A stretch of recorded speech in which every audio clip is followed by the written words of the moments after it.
You're watching Leadership Forum, and this morning we turn our focus on the voter and the politician. We are saying, or we're using the subtitle, Mr. Politician, I'm not a statistic. Right, that is what we'll be discussing this morning. And we have already our panelists in studio here with us. I want just to introduce them to you. Right, we have Cynthia Mutere. She is a political analyst, and also we have Benji Ndolo, director of Mwangi, and also political analyst. Also, we do have with us Dr. Mwangi, who is the CEO of Sunny. Also, he is a lecturer at the Strathmore University, and also we do have with us Dr. Njoki Ngumi. She is a director at the Nest Fund and also Hive Fund.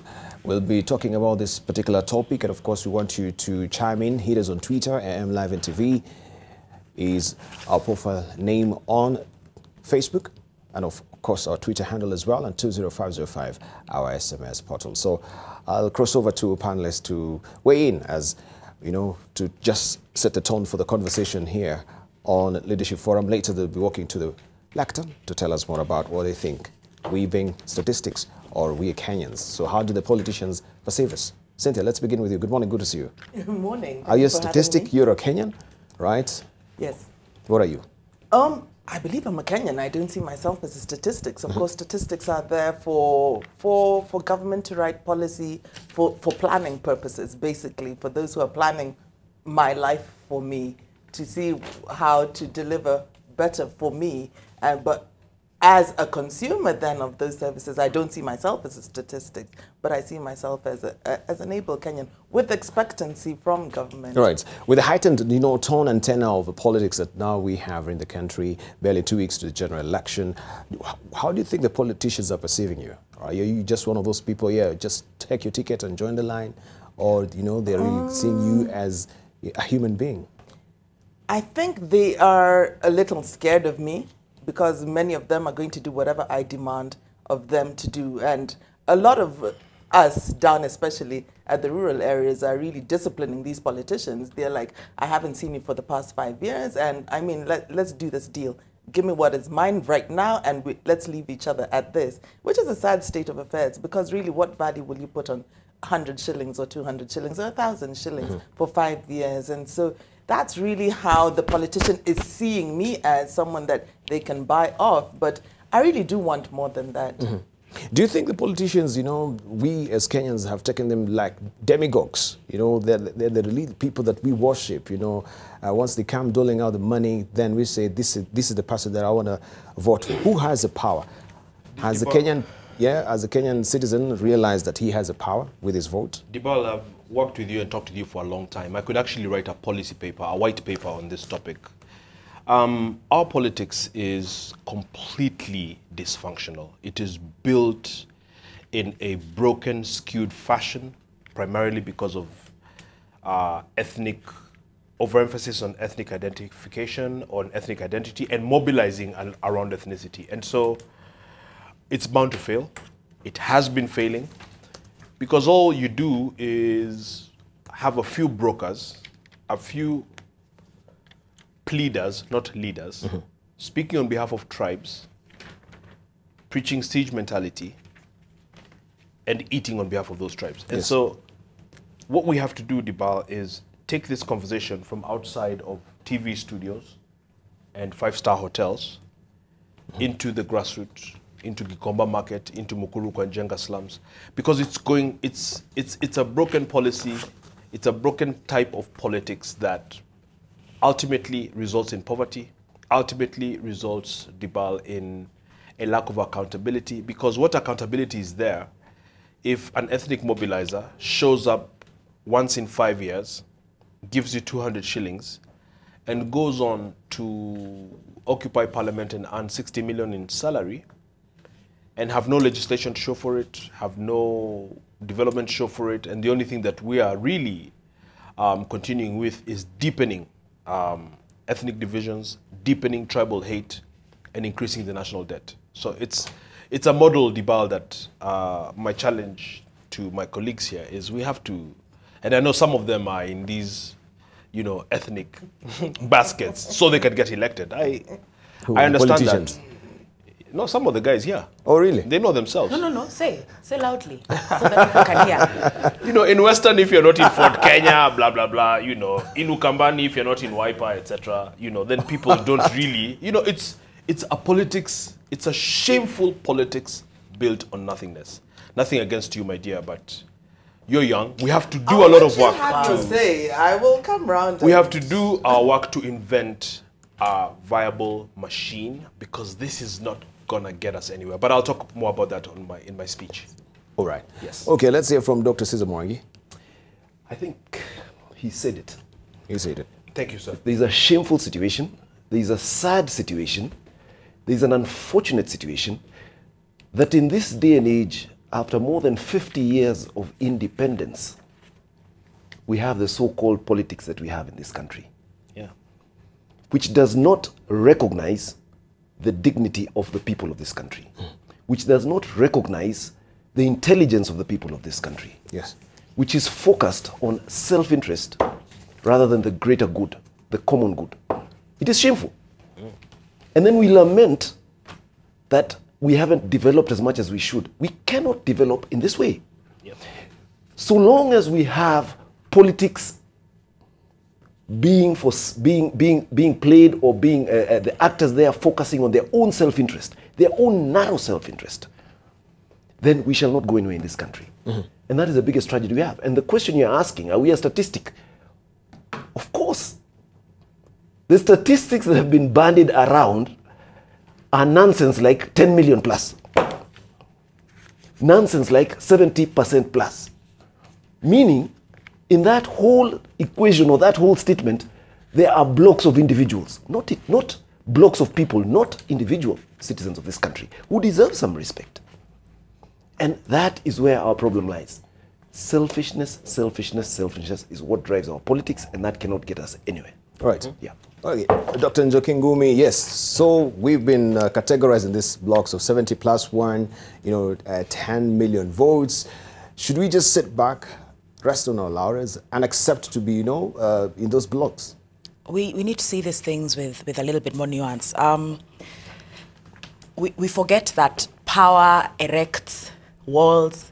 It erects fences that have that barbed wire, that's razor, which also has electricity. So we are not just a victim people with powerful people that there's nothing between us. We need to understand that this power is going to protect itself, and that when people question it, then they have to pay for that questioning. And so maybe we need to figure out better ways to question the power, not necessarily that we are inactive. People are protesting every day. The union movement in this country has grown so strong, and they're the only people right now publicly as big groups actively pushing against the power of the state in deciding how they earn and how they make their livelihoods. And so when we say then that Kenyans have just been sitting back, I think that's false. And when we say that these people have been ruling in a vacuum, that's false. They're ruling to protect their self-interest. And so when we start understanding what is that self-interest, how can we threaten it better as a people? And when the politicians start feeling less secure, and I guess I'll talk about that later, I think we'll be moving forward. But this isn't a simple binary. And I think unpacking it as though it's a simple binary is an insult to Kenyans. All right. So are we really in a golden knot when we say that, as a country, we are beholden to the dynasties that have been created all along the years, right? You're asking, again, Debarl, you're asking a question that's designed to be provocative. We don't understand the power of generational wealth simply because so few of us have it, okay? So when you have a family whose purpose has been to build power, hold on to power, and pass on power to the next generation, et al., et al. And these families transcend tribe, and I'd like to disagree with Benji on that. There's examples of generational wealth in all our tribes. It's not necessarily just the particular tribes that he's referring to when he says that perhaps some of us have tribal alliances. You see? So there's examples of how this works everywhere, and how this works is that you protect yours, the next generation protects theirs. We see these examples in aristocracies across the world. And just because we don't necessarily have titles here like Lord or whatever, doesn't necessarily mean that that's not how it works. And so when you're fighting against that, institutions where it's not just politics, but it's also business interests, it's also interests in foreign contexts, it's also multinational agreements that are keeping your family safe. The rest of us don't have those advantages. We forget how powerful power is. And so for us as people, we need to play to our advantages in as far as numbers, in as far as organizations, in as far as refusing to be easy audiences for this nonsense. So instead of saying we are beholden to some of these dynasties, we need to understand what is making us beholden and how do we unpack that. All right, so as a country, we're operating with the Pareto principle. Does Daktari want to tell us what is making us beholden? Right. Because I'm really studying this carefully. Well, she's reserving that she'll tell us on the podium, right? Yeah. I think she has it also. Yeah, so let's say from Dr. Caesar. Are we operating on the 80-20 Pareto principle?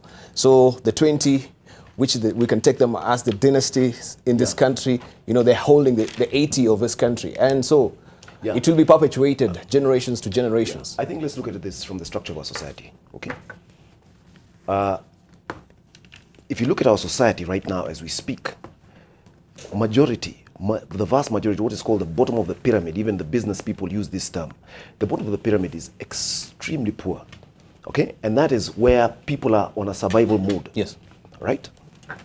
Now, there are three levels of needs that human beings have, what we call the ego needs. And majority of people in this country are just surviving on those three levels. One is survival, very basic needs, okay? The other one is belonging. We need to belong somewhere, and that's why tribalism is used to meet that need of belonging. And the third is the recognition need. Those are what we call the ego needs. And most of the people in this country are operating at that level. And those needs are driven by fear. You do not want to be, you don't want to be in a situation where you cannot survive. You don't want to be in a situation where you don't belong, and you don't want to be in a situation where you're not recognized as a person. Now, majority of people are operating there. At the fourth level, this is where people start getting enlightened through education and through exposure. And what happens in a human being is a process called individuation. Now, majority of people have not reached that level. Now, those who have perhaps got there are able to use the knowledge that they have to suppress the rest and to stoke those fears of the majority. And that is what has been done very well in this country to keep many people down. So many people are somehow ignorant. Yeah, exactly. It's a siege mentality. So many people are ignorant, even the so-called educated. Sisi Waluya. Yeah, Sisi Waluya. And people are educated. A professor is talking about his tribe or her tribe. Yeah. It's total nonsense. But those are people who are still operating at the ego level. They don't realize it. And there's something called unconscious incompetence. Majority are unconsciously incompetent, totally. Their minds have never opened up. And that is where we operate at this level. Right. Yeah. Maybe we've never but realized. let me just qualify what Dr. said. Because you just talked about the three basic needs. Yeah. So as you go towards the super ego, then you go towards the ultimate is self-actualization. Absolutely. Because I think it's like we're in the same class, which we're not. And in the quadrants of knowledge, then he's talking about moving from unconscious incompetence to conscious competence, where you are good and you know it. Yes. Now, what we have done is trap people in this thing of poverty. Absolutely. I can be a savior. Yeah. Meanwhile, you're eating, Yeah. and they're saying that is our son. He has 10,000 acres in Australia. He's a great man. He's God-loving. He's a Luya like me. That is my leader. Yeah. How then does the 80% then work on these statistics that you're putting together as tribes? Can we use the ethnicity in a positive way? Can I first how you're supposed to use it in a positive way? How am I supposed to use it in a positive way? Because you're only talking about the negative aspects of being me, of being in this community, of being Luya, of belonging, of being Kenyan. Do we not then really applaud being patriotic? Can I not applaud being a Luya? Can I not applaud being a woman? You can. Can I not? Then can we then coalesce the 80% as Luyas, Pokomos, Kikuyus, Maasais, and begin to work with our divergent views and diversity to bring us to a place where it is positively impacting our nationhood? Of course you can, but not when you use it as a tool. So do we now have an opportunity as we come into the mobilize election and go into plea bargaining? You already ate at this time. It is our time now to come and eat. And we as a people, blase, blase, blase. Meanwhile, more than half a century later, we are today grappling with such things as cholera. Exactly. Such things as no ablution. And I've got the statistics. More than 60% of Kenyans go to toilet in the bush. It's just ridiculous. These are not my opinions, these are facts. And so what I'm saying is that it's a type of politics that is not working and is never going to work. In fact, it's oppressive. Yeah. We keep people poor. It's not working really for the citizens, but it's working for, them that are actually perpetuating this politics. What is the value, Debarl? What is the value, Debarl, of a country of... One second, that madam. self-actualization. Mashmua, what is the value of a country of 46 million, all right, where 50%, and that is 20-something million human beings, day by day, scrounge like rats. You don't know if you're going to eat tomorrow. Look at the unemployment. Look at the cost of money. Look at the inability to do business. You're in politics. You know what I'm talking about. And now I have an opportunity. So if I'm a leader, so let's say I'm even president of that country. Is the what season. Is the value to this me? Is the season. What's the value to me that I can buy a hotel in Switzerland next to Trump? Yeah. I mean, really? So I think it's shameful. Wait. You see, the thing that's interesting here is that we've circled back to everything that's talked about in Article 43 as regards giving Kenyans living. When people are not given living, then they're not going to be rationalizing about conscious, unconscious, incompetence, competencies, because their primary is to eat. There's a youth survey that was done where they said, I think it was about 60% of young Kenyans don't care where money comes from so long as it comes. That's tragic. Which is a euphemism for if I have to kill Caesar outside and take his wallet, that's it. That's okay. Then I'm going to. So where are we headed? Because I'm supposed to eat. I'm supposed to be able to have some dignity. We've taken away people's dignity, and people are going to find dignity where they find it. That includes in tribe, that includes in whatever, and the politicians are just playing on that. So when they play on that, they ignore our actual issues. I've just read here in the newspaper, for instance, that these bridge schools are in a fight with the Ministry of Education. There's 100,000 children who the ministry were not taking care of. Exactly. But then now the ministry wants to contest what Bridge are doing. Exactly. And Bridge have their problematics, big ones, systemic ones. But they're doing a lot of right? good. But then who are being held hostage here? It's the children. Where are the politicians? Well, they should be here in the middle of this thing, but then where are they? They're busy. They're there telling people, wait, I'm not done, I'm not done, I'm not done. And fill in the I'm not gaps. done. Wherever government I'm not done. I'm not done. The thing that I need to say. Now you're arbitrating. The thing. All right, let her finish. Yeah. The thing that I need to say is, and she comes in and says civil society, and that's true. That's true. But we cannot ignore that it is the state that has given itself these responsibilities. We've not reached the point where state has outsourced everything to everybody. Yes. So in as far as state still has the opportunity to call the shots, then state have to be made accountable. Right. All right. So I'm done now. You're done. Okay, cool. Castigate. Let's just wait in the morning. Okay. It's not a fight. No.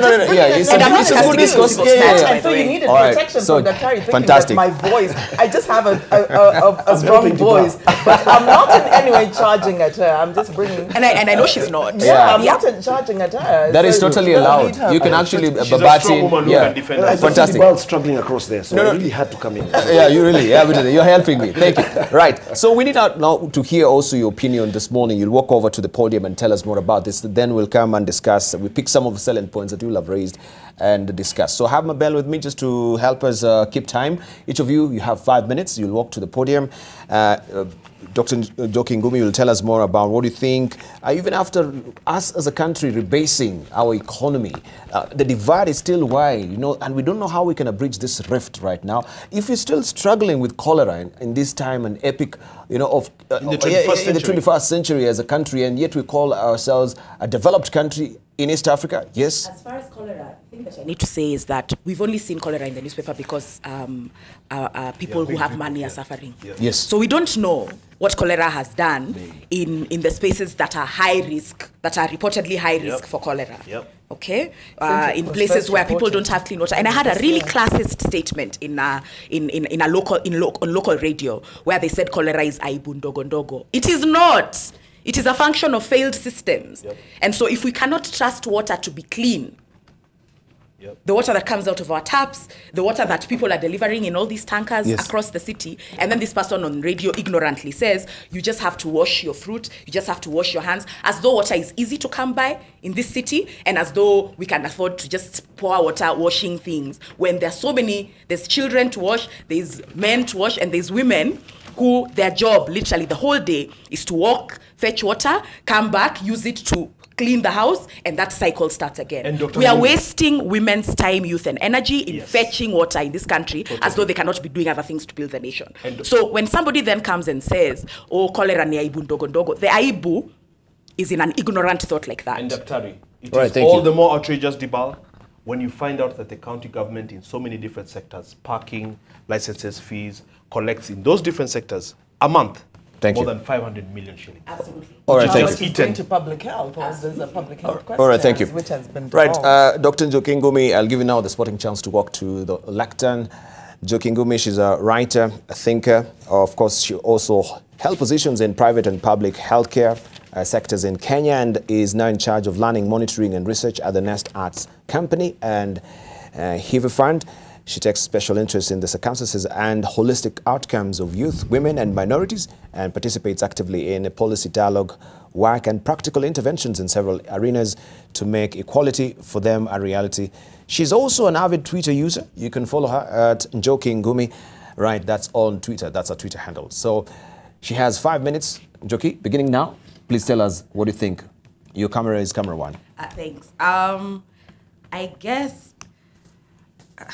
I think the place we have to begin, and I guess I'll just dive straight in as far as Mr. or Ms. politician, because we can't talk about politics in this country as though we're not struggling for it to increasingly become a gender-neutral space. We need to shake the stigma and non-performance of political talk. Kenyans are very political people, but we're political in ways that are not profitable to us. So we'll be political in taxis, we'll be political in bars, we'll be political quietly in small corners. But then when it comes to join a political party, when it comes to campaign for your candidate in a way that makes sense to your society and your immediate family and to your friends, when it comes to explaining political concepts and ideas to the people around you, we don't want to do that. But what we want to do is vent and have opinions. So we need to start thinking about how to shift that. And when I say we, I mean everybody, including myself. In essence, politics is about power. And so when we consider our history and the term Harambee, Harambee is about pulling together. But when you think about it, nobody has ever used Harambee in as far as organizing to shake power, because Harambee was always about organizing for wealth, organizing for building something, but it was never about organizing to ask powerful people questions. And so in as far as being able to organize and ask people difficult questions, if a SACCO decide that all of the members of the SACCO that work in this market, when a politician comes, we're not going to listen. We're not. The game instantly becomes a little bit harder for these politicians. I want to talk about the opinions of women, youth, and minors. I think we don't take them seriously. We never listen to the opinions of women as far as politics. We don't consider women saying that they're unable to access menstrual supplies, for instance, as a political discussion, and yet it is, especially when condoms are distributed for free across the land.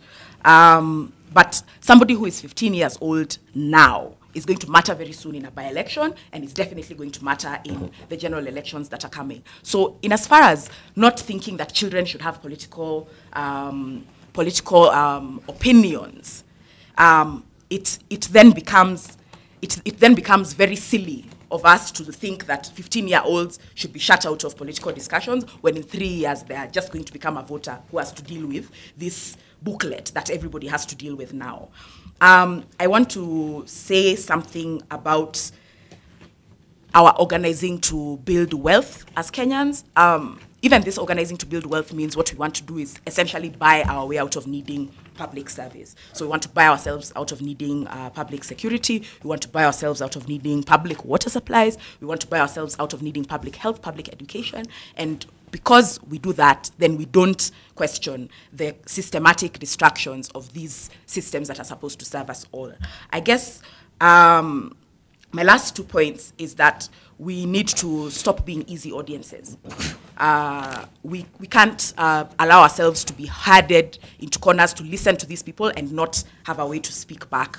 If it is a funeral, these people come to places where they know we're not going to be able to stand up and leave. So they will come up to churches, they will come to places where we're working, but then and then we're not allowed to speak back to them. Or when somebody speaks back to them, it's already been pre-curated and pre-edited. So they never hear our uncensored opinions. When politicians and even senior civil servants go to some of our hospitals, they go to our schools, the schools are painted the day before they come. So even they don't have an idea of our reality, and we can show them that honestly. And I guess the last thing I want to say, and I guess it's a reiteration of my last point, is that young populations cannot afford to be politically ignorant and ignored. Jack Ma was just saying yesterday about how Africa's biggest advantage is its young population. This also has shadows, in as far as when you have a young population like this that has no ways to be secure, that has no ways to get gainful employ, whether it's self-employment, opportunities for entrepreneurship. Benji was talking about the ease of doing business just now, when they have no ways to be gainfully employed and have no ways for career trajectory because people are sitting on the big jobs up there and they've been sitting on them for the last 20 years, then that's going to be a very dangerous thing, because how are people going to be able to make money to survive? And in this country, we've tied money to survival very deeply. So I guess my last point and sentence is that the political, civic, democratic education of our youth, beginning even with our minors, is a huge part in being able to shift political thought in this country starting today. Right. Thank you, Dr. Njoki Ngumi. Right, up next we will have Dr. Cynthia Mwangi walking to the podium as well to talk to us on the same. The subject we're using this morning is, Mr. Politician, I'm not a statistic, right? I'm not just a number. I'm not the person who just speaks a ticket and joins the line. I'm a Kenyan. I'm a human, right? Dr. Cynthia Mwangi is currently the founding director of the Center for Personal Leadership, where he has been involved in designing and delivering, I should say, people and organizational improvement initiatives, and also an entrepreneur in the solar energy sector. Cynthia is also a visiting lecturer and a leadership coach at the Strathmore Business School. Prior to this, of course, at the Center for Personal Leadership, he worked as a managing director of Sasenia Limited, a publicly listed agribusiness. He has a PhD in organizational performance and change management from the University of Johannesburg, and an MBA from the Wits Business School in Johannesburg. You have 5 minutes, beginning now. Thank you. Good morning, Kenyans. Mr. Politician, I'm not a statistic. That is a broad topic we are discussing. Quick answer to that is a very simple answer. Of course, a human being cannot be a statistic, because we are human beings with dignity, with intelligence and free will. And we deserve, therefore, to be treated with respect, just as it is clearly articulated in Chapter 6 of our Constitution, when leadership responsibilities is clearly defined there as a public trust to be exercised in a manner that demonstrates respect for the people. That is clearly in our Constitution, Chapter 6, Article 73. Therefore, the answer to that is we are definitely not statistics. But let me just go back to a painful statistic, my dear friends. And this is one we have talked about in the initiative, which I'm also involved in, by the way, which is called Mkenya Daima, where we say we never want to see a repeat of that kind of statistic in this country. And that is what happened in 2007, 2008. Allow me just to remind you that there were 1,133 lives lost as reported. And the question I have for our Kenyans today is, what is the value of one life? Give me a figure. How much money is one life worth? Hardly anybody can ever quantify the value of one life. It doesn't matter how rich you are, how poor you are, a life is priceless. So when you have a statistic like that, it is a tragedy for this country. Another statistic, painful as it is that there were 600,000 people displaced from their homes. Any Kenyan who has been displaced from their home, even just one Kenyan, is not good enough. It is a tragedy for just one Kenyan family to be displaced from their homes. And therefore we say, we want peace, we want intelligent politicking, we want undivided focus on a united country, not divisions that will cause problems. So let me start with a message of peace first. Second, I want to go on a positive stream. We're not statistics. Therefore, we as Kenyans, we as voters, we need to look out for a few things in our leaders. The first one is a clarity of purpose. What do you stand for, Mr. Politician? It has to be clear. And we are getting very disappointed in what we are seeing, because we are seeing a lot of self-serving interests and no purpose for this country, no purpose for the common good, no purpose for the ordinary person. That's the first thing. So clarify your purpose and give us a purpose for the greater good, not for yourself, in your selfish interests and your family and your cronies. We are tired of that, and we can see it because we are intelligent. Second, we're looking for your exemplary leadership skills, not your ability to speak in stories, to tell us stories, not your ability to be able to cheat us, that you will be able to reduce rents in this country. You're not the landlord, my dear friend. And that is what you're trying to tell us. So leadership is not about the stories and the lies that you're able to perpetuate, which will convince people who are not thinking through the issues that you are the person for them. Let us see your leadership. Leadership requires integrity. It requires self-control. It requires self-respect. It requires respect for others. It requires humility. It requires a genuine kindness. And it requires love of others and country before self. Third, my dear friends, look out, our dear voters, look out for the ability to genuinely inspire through a message that touches our hearts, a message we can believe in. And that requires our politicians, our leaders, to be authentic leaders, people we can trust. And fourthly, we need clear ideas on improving the future and the country. We have had manifestos thrown around, but surprisingly, we've even gone for debates where some leaders have not even come with a manifesto. We have manifestos that we've not been told how they shall be financed. My dear friends, my dear Kenyans, let us look out for the clear ideas that will improve our lives, and not just documents to sell certain individuals so that they can get into power. Because when they get into power, all they're looking for is out for themselves. My dear friends, let's look out for the abilities of the leaders. Let us ask our leaders the question, are you different from the rest? Because we seem to have no difference.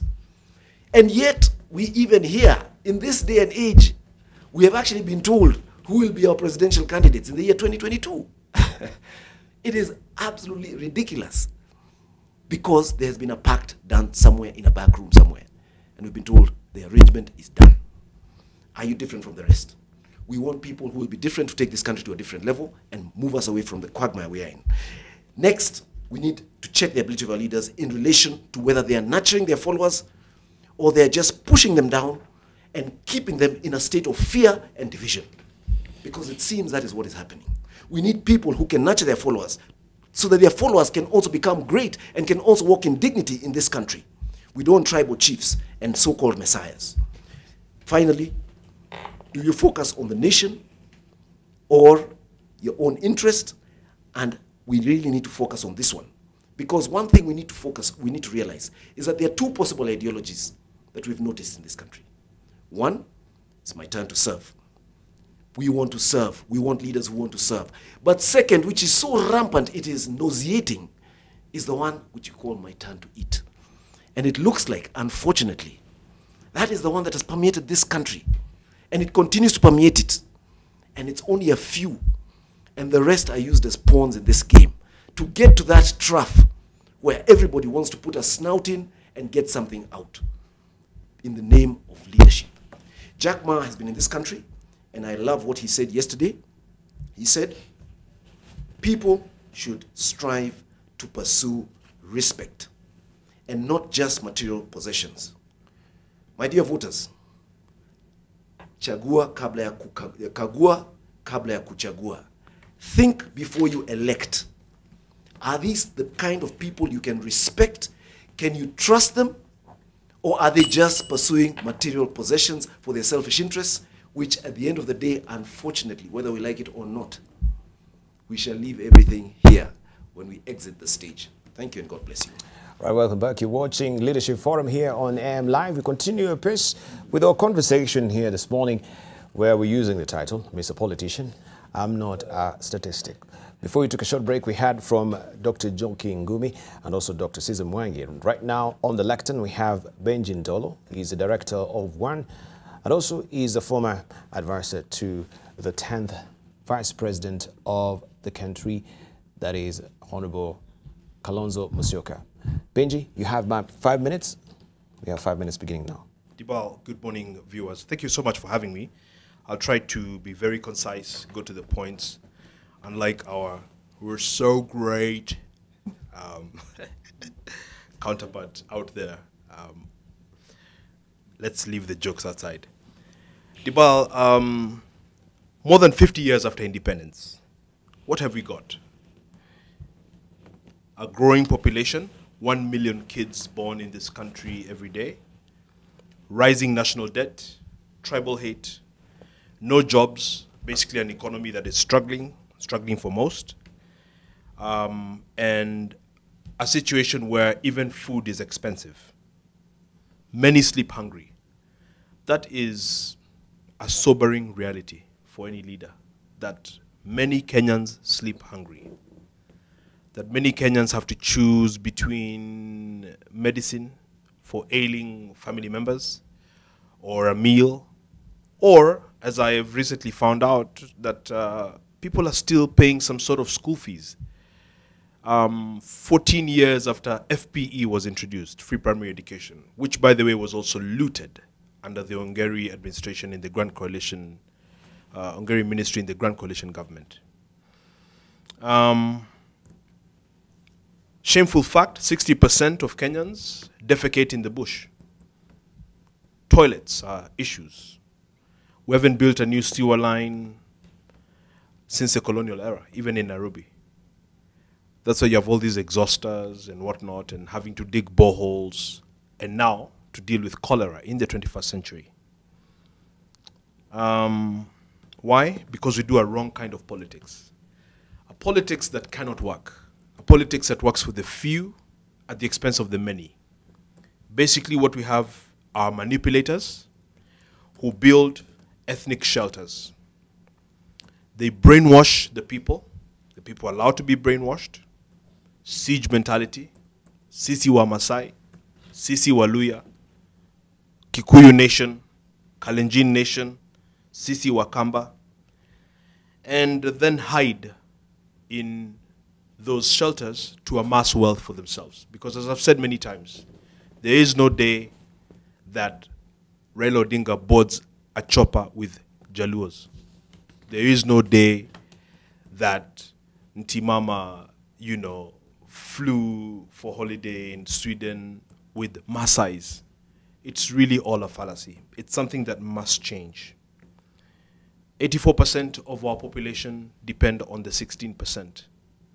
That means a very small minority have interests in every sector of the economy, be it mining, be it banking, be it different kinds of extractives, be it manufacturing. We have a vast majority of Kenyans, by the way. 90% of Kenyan workers, Daktari, earn less than 50,000 shillings a month. And all the leaders are concerned about is doling out a few bribes, telling a few stories, dancing on stage, and going into leadership not to provide solutions and to provide direction, but as a business. It is wrong. We must change this model.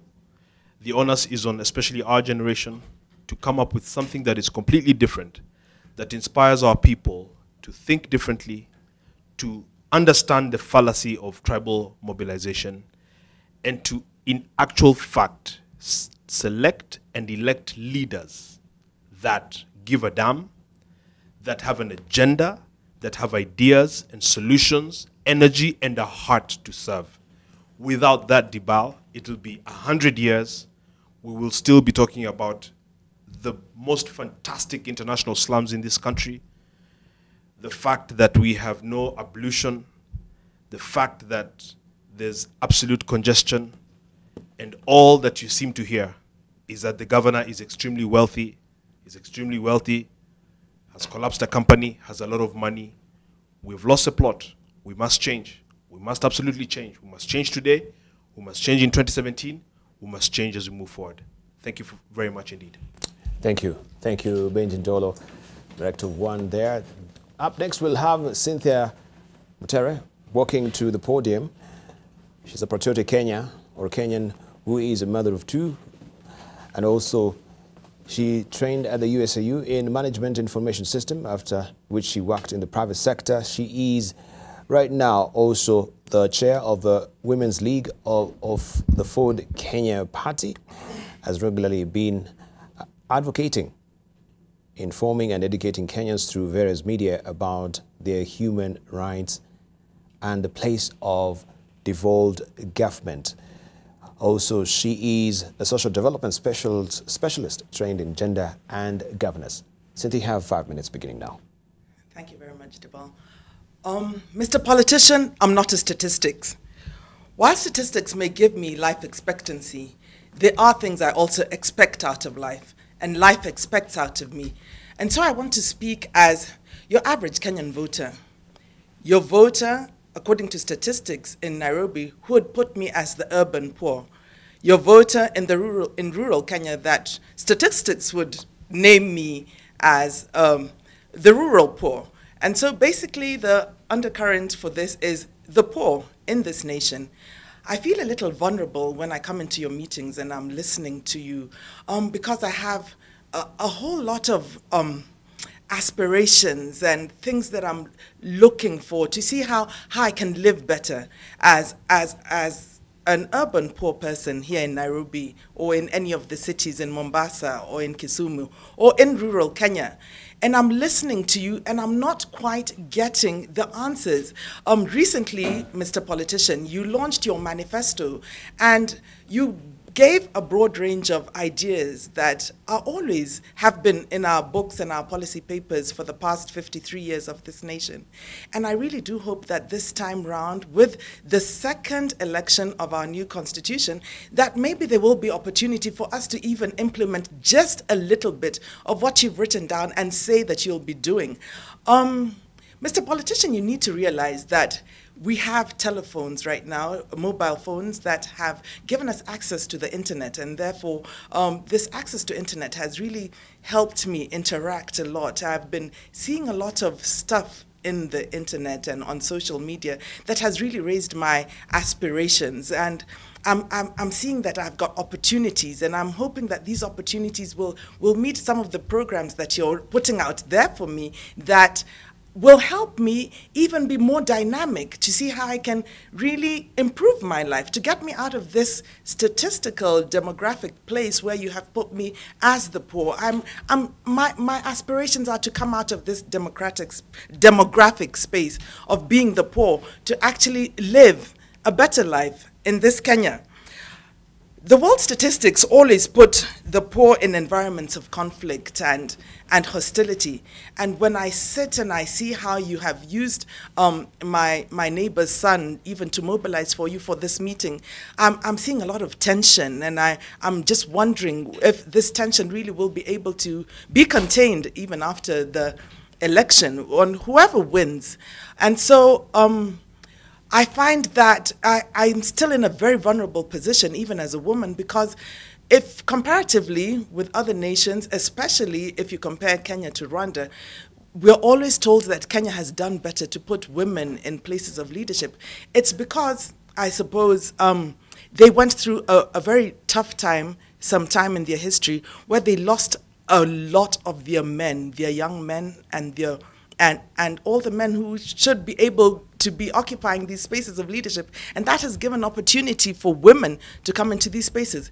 I don't wish that for our country. I don't wish us to come into a place of decision making because we've lost our men from war. So even as we're coming into this election, I don't want to see that hostility escalating into violence where I'm left alone with my children, and that will be a greater burden for me. And so I speak to you, Mr. Politician, to really consider how you're mobilizing even in the community and just how you're really inciting violence, that some people, your opponents, should be stopped from even addressing me, because I want to listen to both sides. I want to really have that opportunity of choice for all the people that are speaking to me. And so let me choose this time around, and whoever I choose, I really do want you to respect my choice, Mr. Politician.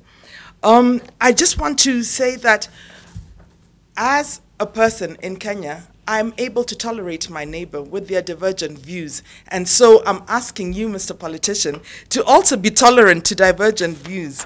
The most thing that I aspire for is for you to have this preferential option to lift me out of this poverty, because I don't want to remain the statistics. Doesn't everyone deserve a chance for a better life?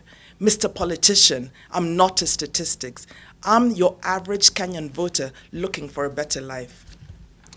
Thank you, Cynthia. Right, Mr. Politician, I'm not a statistic, right? We're afraid of the hostility that can escalate into violence. Also, we welcome tolerant. We should become tolerant to divergent views as well. And a lot of other issues, salient points that she's raised there that we'll be discussing this morning. Right, let's now drill deeper into the issues that, guys, you've raised this morning.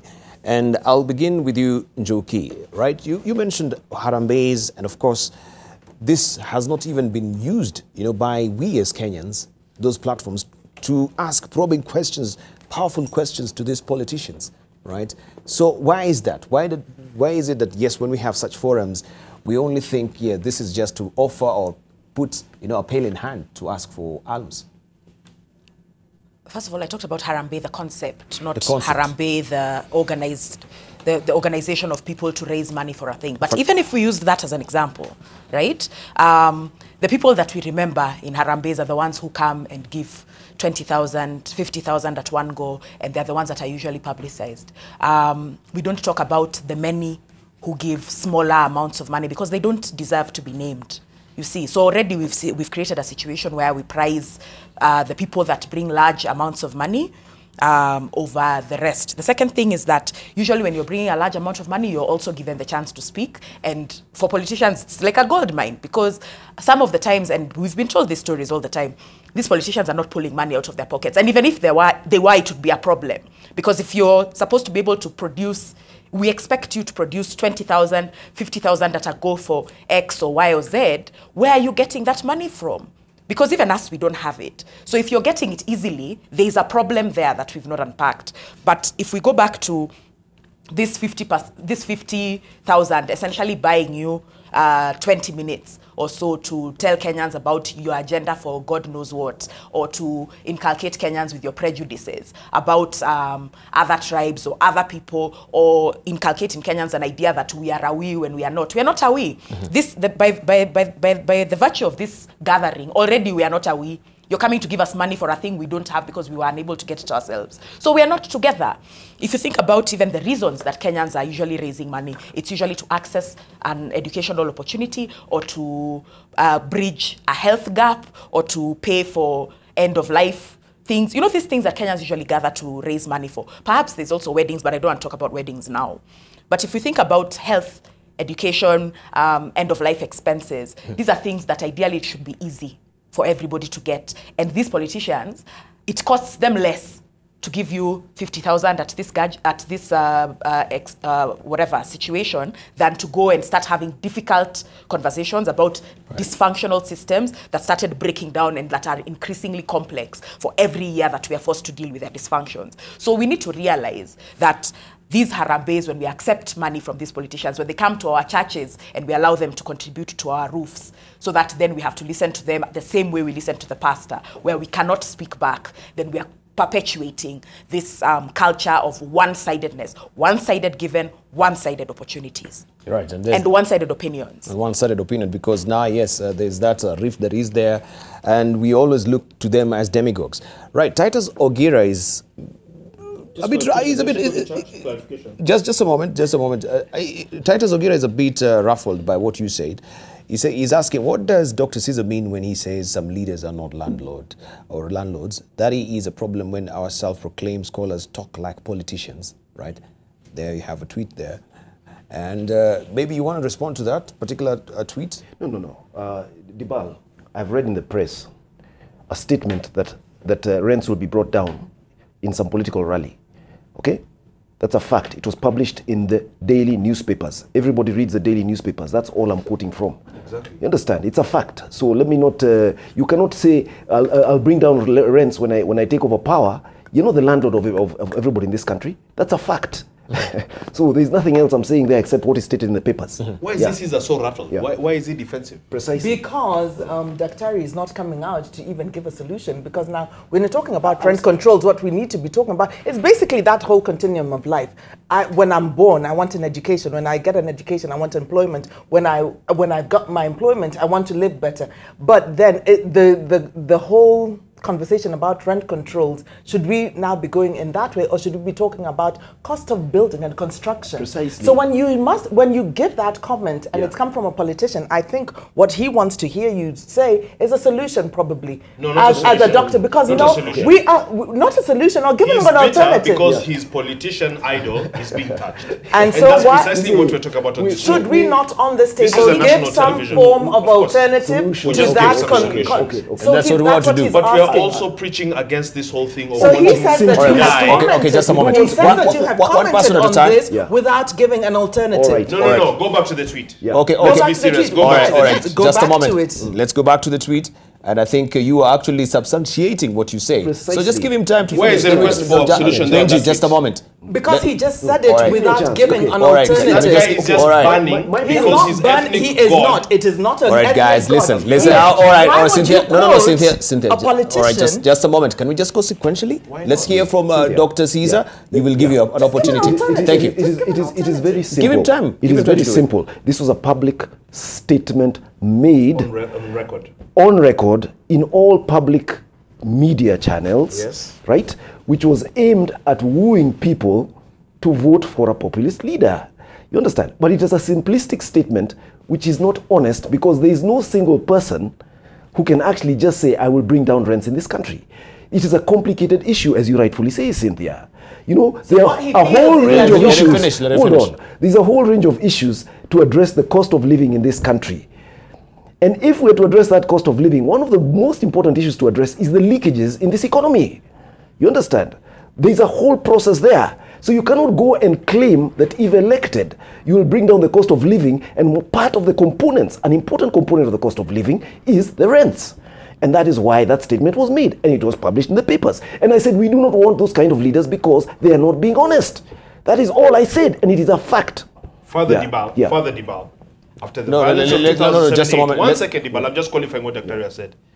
After the violence of 2007-8, I know it is our tradition and fashion as Kenyans to avoid talking about sensitive issues. But the fact is, there was issues in the power struggle and tussle with different communities not paying rent to certain landlords from other communities. Absolutely. You can read the Waki reports, you can read the Kriegler reports, you can read all media reports. And that's why, Cynthia, if I'm a genuine leader, all right, I'm going to be very careful and very sensitive about policy pronouncements, populist or otherwise, that I make. Because there are people that are saying, if so-and-so is sworn in, sita lipa nyumba tena. Exactly. Let's not sit. This is a national media. We're not. No. And Daktari, could I say all right. We're not here for coffee. We're here for very serious issues. Fantastic. All right. Okay. Let her make. Okay. I'm not against anyone. I am not against anyone. Just keep it. I just want to speak from the point of making a statement, quoting a politician, and not carrying through the argument. Now that Titus Ogira has listened to Daktari, I'm sure now he appreciates why he quoted that statement and why he says it. We hope that he does, because now he has qualified why he made that statement. But when you quote a politician, that someone is aspiring to elect and you don't say why that statement was wrong, because you didn't. Now you have had an opportunity to explain further, but when you made your presentation, you did not, and that's why Mr. Ongira took issue with him. All right, let's not get hung up with that particular statement. Can we just move on now to other things also, as don't well? talk like you know Mr. Ongira, but anyway. Because she's also getting so into it. I'm getting so into it. I want to problematize what Benji is saying about getting so into it. You have to get so into it. Thank you very not enough of us get so into it in this country. When you talk about 60% of Kenyans not being able to ablute with good sanitation, you have to get so into it so that these things can be solved. From a place of being the voter, listening in these rallies, listening to a solution. So when I listen to this leader telling me you won't have to pay rent anymore, I'm like, oh my gosh, this is. But then, is that the solution? Can we take that conversation further? So when he castigates such a statement, then he should say why that statement is not fair for that leader to make it that way. And then Ongira would be able to appreciate it. It raises a very also important point. The fact that we don't also prop these guys with good questions. If they raise these statements on the podium, we just let them fly. Where is a forum for asking and probing? I want to give that back to you, Debarl. When you say we don't ask them good questions, you're the one who sits in a podium where you can ask good questions all day. Do you? They try. Right. They try. No, just a moment. Yeah, we do. But you know, try. media is not just, it is just one of the facets, right? We have many forums. And I can see even the residential, residential associations, they're holding debates. You know, these are asking these good questions. And I think this should be replicated everywhere. If we depend on the media to just ask these probing questions. Yes. My friend. Who is the fourth estate? Yeah, we are the fourth estate. Who comes after traditional bastions of power? Of course, the fourth estate. So when you say if we depend on the media have made the All right, just a moment. You have to allow me to jump in here. I'm a media practitioner. Dr. With all due respect, I hear a lot of media bashing in this country almost every day, from politicians under siege, to civil society, to presidential candidates, wannabes and new ones, etc. But if you have watched, just as an example, a few years ago, the Linus Kaikai Yoweri Museveni interview. Do you honestly think it is easy to drill and question an African president who has been in power for 30 years? But look at the job that Linus did. The president was angry. He resented it. Yet, the journalist had the temerity, the professionalism, to go deeper, to ask probing questions, to ask follow-ups. It's not easy. If you read this paper on Sunday, and I'm not their spokesman. I don't work for NTV or for The Nation. But they really do try. It really, really, really, really hurts me, Debarl, to see journalists bashed. Do you read this Star? Where, I mean, the laws were even passed that such and such, if you read this, you get arrested. If it's on security, if it's or not. So I think that there's a role for everybody. There's a role for civil society. There's a role for academia. There's a role for media. But it's fallacious to always go after journalists that they're not asking the questions, etc. Dr. I think they really try. There are two things I want to say. Really try. I absolutely agree with you, but there are two things I want to say. One is that when you use the word we are not the same. When you're media, when you stand in the position of media, you are public, but you're public in a completely different way than the regular public who don't have an opportunity to give these voices, right?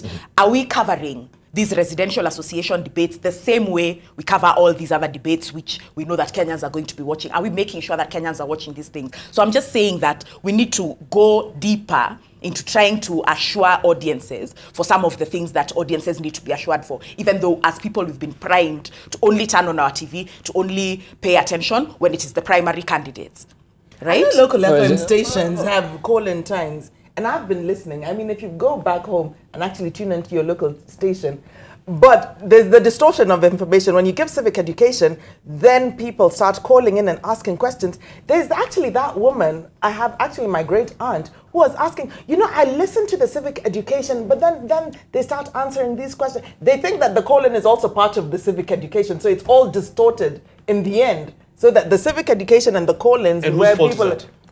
Is it, if you ask me, civil society should do very serious, the delivery civic of that education, even prior to campaigns. Absolutely. I've challenged them many times. So the people civic education is not how to mark ballots. Yeah, exactly. And that blames squarely. If you leave it all to media, if you leave it all to media does not even have much to do. Right. One person at a time, please. One person at a time. Society to over the years consistently, deliberately, objectively go and teach the populace, because the electorate is very guilty of propping up all these demigods and all these tribalism. It is the electorate that says, okay, if Raila lifts Ndolo's hand, then that's it. He's you vote endorsed. him. It's done. All right.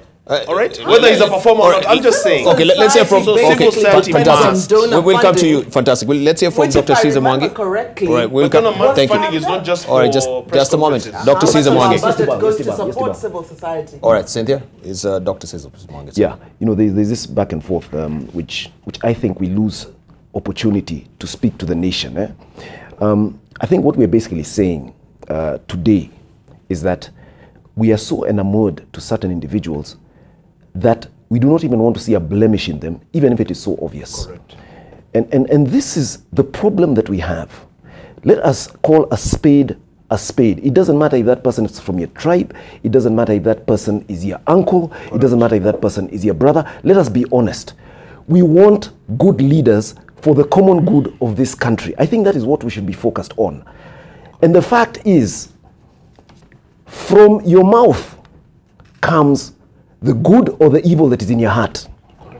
And we have seen it time and time again, that we ignore the evil that is spewed out of people's mouths because we feel this is one of us. There is even a phrase that is said to release our thief. Huyu ni mwizi wetu. Because that is our person, we do not want that person prosecuted. When they go to court, there's a big crowd outside the courtroom saying this is political instigation. This person is innocent. And we're demonstrating here he should be released. He should not be charged in court. Or she should not be charged in court. This is what I am basically saying, is that we should move away from that mediocrity, that backward thinking, which I believe is not suitable for these modern times we're living in.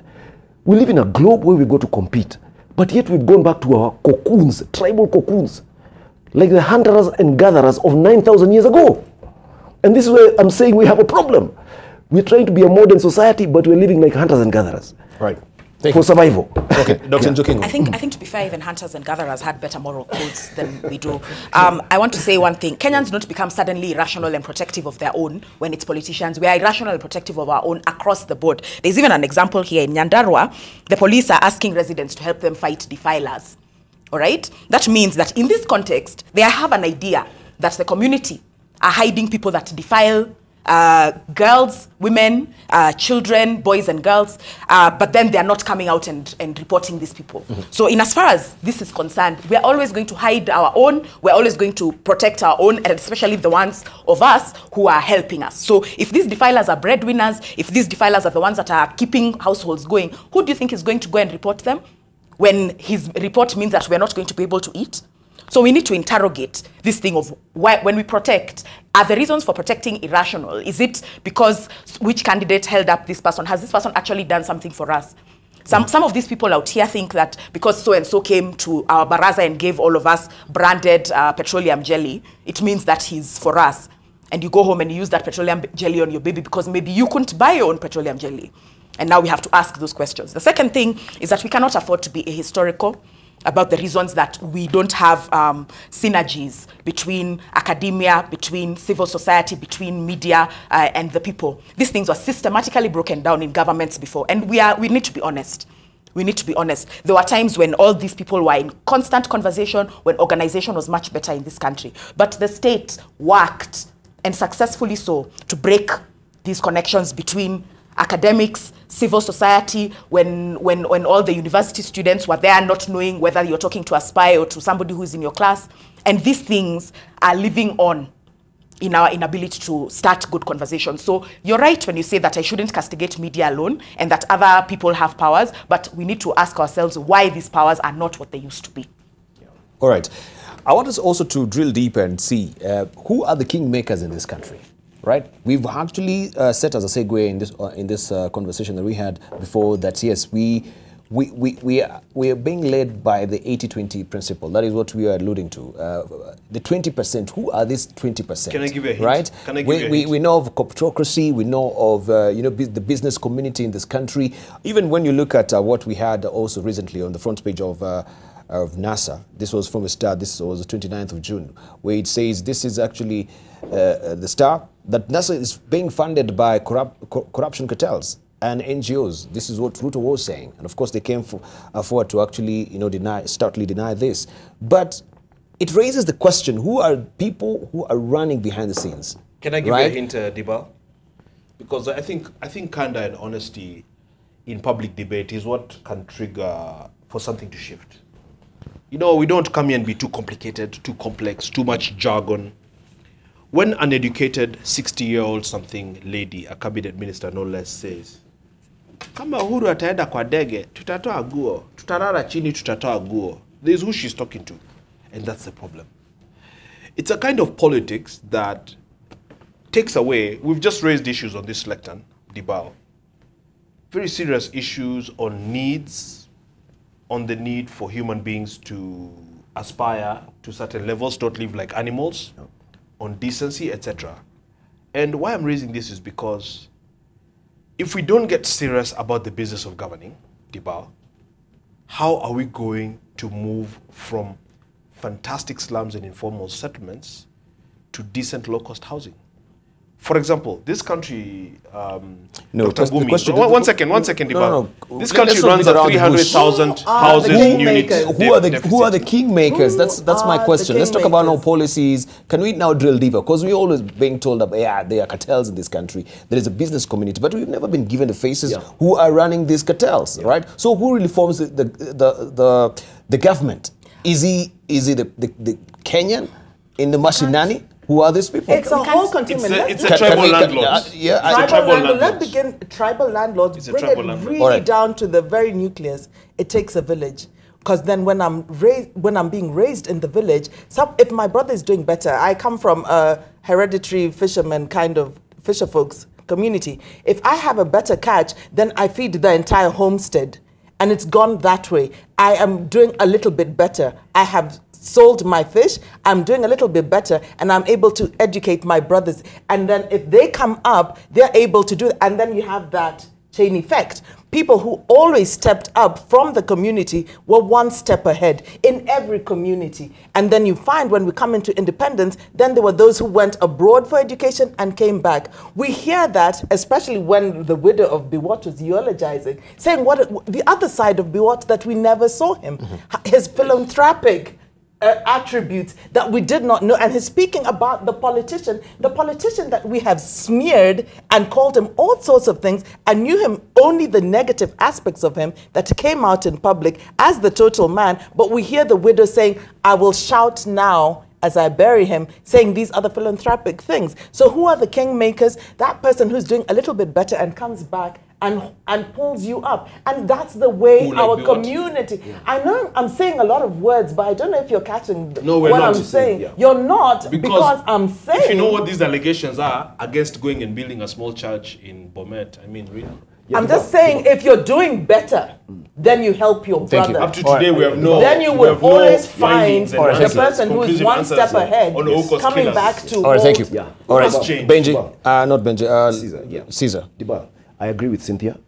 Those who do better are able to channel some energies into becoming kingmakers and in getting into leadership. Now, there is a concept in Kenya that financial muscle is absolutely essential to get into leadership. And that's why we hear of cartels in the press, because cartels are able to generate a lot of financial muscle and hence influence the possibilities for leadership. That's why we've been seeing all these headlines in the papers about cartels. The challenge we will have is that will continue to persist so long as the majority of people are so poor that they can only think of their survival. That's the first point. Second, it will persist so long as we are so morally bankrupt that when people do well, they are afraid of saying how they got to that doing well position. All right?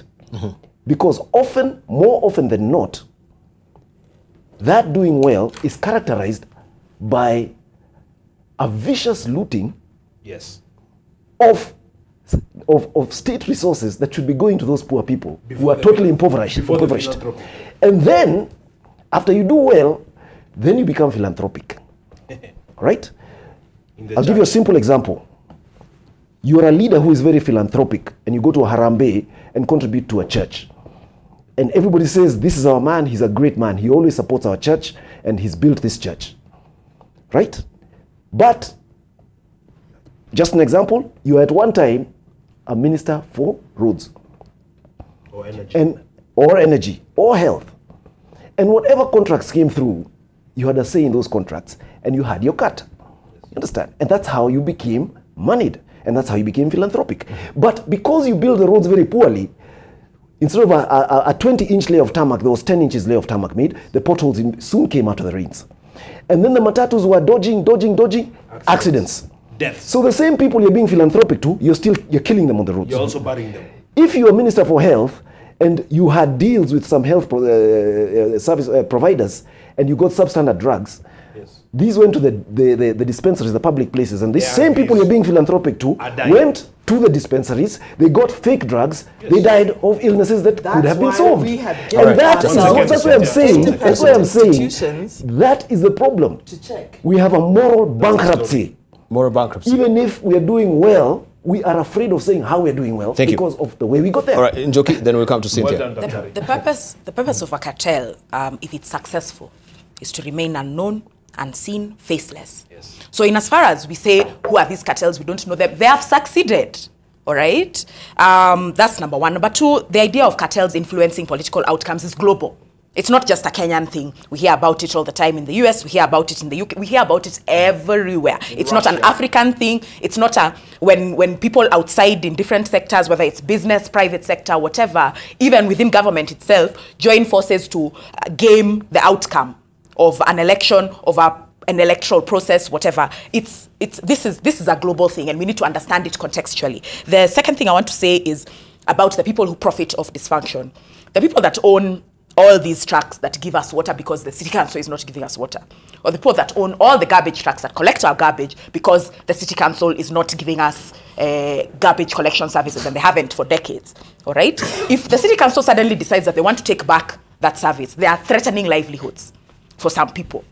If somebody says, I really want to organize public transport, you are threatening livelihoods for thousands of matatu circles everywhere, which have learned how to function in a dysfunctional system. And so until we start having conversations that align the interests of the people who are making money off the dysfunction and the people who want to build better systems, we're not going to get anywhere, because their values are never going to meet. Some people have learned how to make money off of being able to mend roads little by little, but not how to build entire roads. That's not their MO.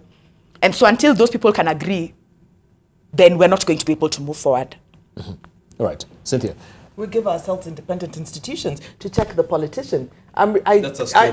That's a story. I'm playing devil's advocate here, really defending the politician, because then we see, when I talk about the widow coming out to give us another side of the story, it doesn't mean I'm defending every other thing that came out. It doesn't mean that. And when I'm talking about the politician actually being now the godfather, the one who actually brings up other politicians, because it's like a network where you want, as you're moving, you're bringing others into your team, people who've worked on your team, and then they become like, now you become the kingmaker. If I was the MP, then I will be having MCAs. I'm a kingmaker in that constituency who are working in that network. Do we then have an independent institutions to check now all these other things as I'm governing, as these systems are governing, and all the different layers of leadership that we have given ourselves? Then we also in our constitution have given ourselves institutions that should be checking our governance systems. It's all governance. It's all governance. That is flawed. Okay, let's say from Caesar. Gaps need to be filled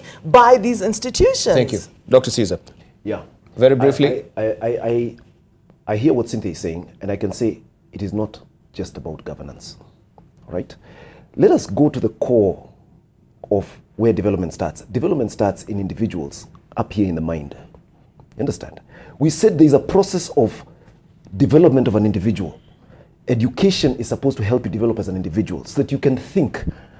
Now, when we have systems where individuals are actually put down to a survival level, literally on purpose, so that others can take advantage of them, then it's not about governance. You can have the best governance structure in the world. Right. For example, I'm just saying, hold on. In this country, we say we have one of the best constitutions in the world. We have one of the best Vision 2030s in the world. How many have But read we have this? one of the worst values in the world also. Without a value base, that is the point I am making, and especially a value base in our leadership, an enabling value base, then we are going nowhere with all the structures that we have, all the governance structures that we have, all the constitutions that we have. That we will social not go anywhere. transformation begins with the individual. It does. And that the individual must rise to the occasion And it starts with values. know But that leadership is right needed. now, Yeah. I am the employer. Because I've been sitting in these rallies and saying that, Senator ukienda utatukumbuka. No, you have to come back. Sitawakumbuka. I'm supposed to be right here in public participation with you, Yes. walking with you. Yes. So doesn't then this transformation begin with that person knowing that right now he's the right holder and the duty bearer, And the leader has to help him. or her. Yes. Yes. And so now we want to see that all these individuals who are the voters, who right now seem to be so vulnerable, need to know that actually they have the power. So the leaders should help them. and so not if take all advantage. of us All right. are taking on Debarl, this social transformation, then we're all Let's hear from Benji. We'll come to you, Njoki. We're doing it. In fact, Just in briefly. Kenya Daima, we're doing Debarl. exactly that. We're trying to spread word that people need to think and look at the leaders they are electing. Thank you. That's what we're trying to Debarl. say. Thank you. Yeah. I'm Benji. only giving Cynthia some pressure because I want to make her a better politician. Part of the reason we're in the mess that we're in, Debarl, is, again, it goes back to the culture. We've had some habits in this country where it's easier to do platitudes. It's easier to talk theory. It's easier to say nice things. The things which are really, quite nice. Cynthia, you see this constitution? 1 second. Allow me to finish and you can respond. Go and do your research. There's a lot of data out there, etc. Only 8% of the 43 million Kenyans have read this constitution. This country, it's a wonderful document. I was in Katiba Sasa campaign 2009. This is a wonderful document. But how many Kenyans have read this constitution? And that's why I'm saying, when you come as a leader and start talking about independent institutions, in a country where every corrupt suspect is either in office or running for office, everybody is cleared, where we have sitting governors that concede. I got a D-. I don't know how I entered university. I'm the governor today. Cynthia, when you're a leader, for me, it's not about Is saying that nice things. opportunity? It's accepting this reality and taking a serious sense of purpose will make you a more effective leader. Otherwise, you'll just go to fail like All the right, rest. thank you. That's my only point. All right, thank you. Let's I hear will from take your advice. just a That's moment. my only point. No.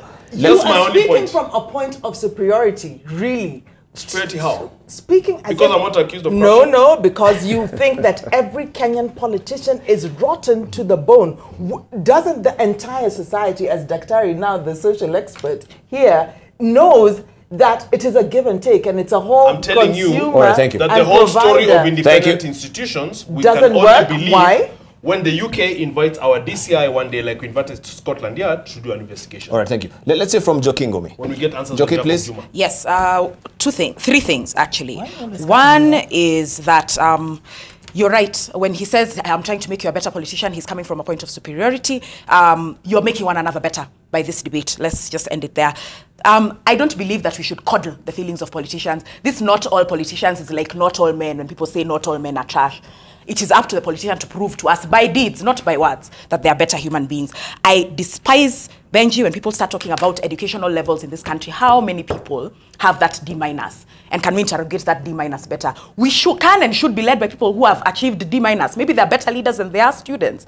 And we need to understand. about fraud. We need to understand. No, I'm not Let done. her finish, please. I'm not done. We need to understand that there's deeper intelligences than educational levels. Agreed. And that, fine, if you got a D-, then maybe there are other ways for you to prove to us that you can understand public policy, I'm talking that you about can fraud. understand Let's etc. be honest. It's fine. I'm not discussing Let's fraud not be right now, and dishonest. you can talk about that later. The third thing, and I didn't like what you said, Cynthia, about negativity, and it's a thing that I really get riled when I hear Kenyans saying, "Oh, stop being negative." As far as this particular buried politician was concerned, it wasn't negative things that people were saying about him. It was deep and serious allegations of violence, of systematic Of murder. death, of other people that are continually attributed to him, whether or not court processes proved that people should not have been saying what they said, but that there is a history of dark shadows. And saying that is not being negative, it is being factual. Yeah, factual. When I'm a saying that- when a wife comes and says he was a good man, it is the opinion of a wife. It is not In the the opinion house. of a population. I'm done now. Thank you. Okay, Cynthia, There's you can a now. population in his village that actually thought he was a good man. And All there's the also a people that population he's in with. Gotalila. Maybe if you could Okay. just... I think we're know losing the there's a- objective of this discussion if you're not going to personalities. The right? objective No, is really the politician. I am not a statistic. And how do I speak as not being a statistic? Really? And where am I as a Kenyan really right now feeling so vulnerable? And who now is going to fix this? Because right now, as we expose our society and how it's functioning and the institutions and how they're functioning, it's all doom and gloom. And so now who do we hold to account? Is it not this person who's presenting themselves for election saying that they're going to do a better job than the person who was previously there? Or it's probably the same person saying that I was trying to do a good job, but I could not do it. But then when I make a comment, it doesn't mean it's a blanket statement. When I say all we knew about a particular politician was the negative side, and now here's an opportunity for someone to just say just a little how he was a little bit philanthropic. Isn't there a whole school and everything that he built? Not justifying all the dark side, I'm sure but the mafia builds not once again, I am not justifying. Trump built a university. Just let her finish, please. Once again, not justifying all the negativity. I'm not justifying it in one any fell swoop. bit. Yes, thank you. But All right, just all right, Debarl, can I ask you a question? No. Can I ask you a question, Debarl? Can I yes. ask you a question? Please. A very brief question. Have you ever watched a session in Parliament and wondered what the heck is going on? It starts here. It starts like this. You watch a session of, you're like, are you serious? Is this madness? No policy proposals, no serious anything, anyone just standing up and saying what's the anything, madness walking on and this out. table? All right, It's thank you. the lack of seriousness on many. For example, Dr. Ngumi has talked about, for example, murder allegations, etc. We cannot just gloss over everything and once say again, this is okay because someone our has given a arbitrator bus, has said, a school let's bus, or a not nursery go school. down to an individual case. Thank you. Like I said, like I said, this advice is to make you a Cynthia, better politician. Benji, just a moment. Now, as we're closing, I want just to read out something that maybe, just to make also Kenyans really think about where we are as a country, who really has the power. This is actually drawn from one of the books that Ravi Zachariah wrote. On page 27, it says that on one occasion, so it was narrated that Stalin called for a live chicken and proceeded to use it to make an unforgettable point before some of his henchmen, forcefully clutching the chicken in one hand, and with the other began to systematically pluck out its feathers. As the chicken struggled in vain to escape, he continued with the painful denuding until the bird was completely stripped. Now you watch, Stalin said, as he placed the chicken on the floor and walked away with some breadcrumbs in his hand. Incredibly, the fear-crazed chicken hobbled towards him and clung to the legs of his trousers. Stalin threw a handful of grain to the bird, and it began to follow him around the room. He turned to his dumbfounded colleagues and said quietly, quote unquote, "This is the way to rule the people. Did you see how that chicken followed me for food? Even though I had caused such torture, people are like that chicken. If you inflict inordinate pain on them, they will follow you for food the rest of our lives." Philanthropy. Philanthropy? That's what I'm saying, yeah. Philanthropy. So this is how we held. So dependent on philanthropy. Yes. So you become lazy. You're lazy, just waiting. No. Is it laziness it's not when really- you have been systematically denuded and injured? To I the can point that always you have- call upon you, to the Daktari, point to that just you give have me no that. choice. M-Pesa kidogo. Mora with you know? H on Twitter says it boils down to human dignity. If you see how majority of Kenyans live, you wonder why they even vote. Vote. A life devoid of human dignity. Mora with H at Mora. And isn't that where we stripped a citizen? Yes. Where we And good have job, no, Debarl. That we is have, serious research on we your have part. no dignity And at all. that's exactly what Caesar Yeah, has been That chicken, saying. exactly. That's what I've been saying. That's a chicken. And I think even Gado has really, as we're drawing this to a close, as we're also giving our headline thoughts, let's just think about it. We begin by saying we are held ransom because they are the people who have the money. They're the people who have, the wherewithal. And we as Kenyans, the 80-20, we are in the 80 majority where we are actually following the crumbs. We're really trying to change that narrative on the campaign trail. They have the money. No, in devolution, when you're down there in rural areas, this guy only has his salary that you're trying to get a piece of. Money has come to the county government that needs to be delivering services to me in the health sector, in education, depending on the devolved systems. And as a voter there, feeling that vulnerability, Thank you. I want to rise as a Kenyan, and let's say, unikumbuke ukienda huko, usitusahau, usiende ukapotea Nairobi, urudi tukumbuke. No, when I'm here, I want to check you. If you have gone, then I want to instigate clauses that can remove you and put in someone else who'll be able to deliver for me because it is written, it is law. Thank you, Cynthia. Closing remarks, Benji Ndolo. Very briefly. Like I said, we must change course. We cannot plant sisal seeds and then pretend to be shocked after the rains when we expected to harvest maize. You plant ethnic division, ethnic suspicion, siege mentality and revenge politics. You will divide this country. This country will continue to, be dragged down, to be unable to rise. And this country really should be a leader in the region, Debarl. And so this cannot happen if we cannot compare to Tanzania in terms of unity, and if all that we talk about is basically just theory. Thank you. After which we go back to our ethnic cocoons and preach division and revenge and all of that. So we must change. Thank you. And hopefully from 2017 and beyond, we'll see a new and refreshing kind of politics. Thank you. Let's hear from Dr. Thank you for having me, bro. Thank you very much, Debarl. My closing remarks are very simple, okay? All of us are called to leadership, right? But we should be aspired to be the right kind of leader. And what do I mean by right kind of leader? One who is self-actualized, who knows himself or herself, who surrenders to a meaningful purpose for the common good, and goes out to have a legacy outlook as opposed to a stomach outlook, which is so predominant in our country today. And with those few words, I say, kagua kabla ya kuchagua. Think before you elect. The responsibility belongs to each and every one of us to use our minds, our free will, and our freedom that God has given us as men and women with great dignity to better our lives by the actions that we take. Thank you. Dr. Njoki Ngumi. Two things. One, I think we need to also question who we are learning from, much as it was a beautiful analogy, why we are still quoting Stalin instead of Africans, instead of people whose experiences that are closer to us. It's just an example. It's a propagation of continued Eurocentric supremacies. We need to stop. We can understand some of these things using our own ideas. And we refuse to uphold the work of African scholars, the work of African writers, the work of African, just Africans, when we continually use Stalin, Gandhi, whoever. No, we can change. That's the part.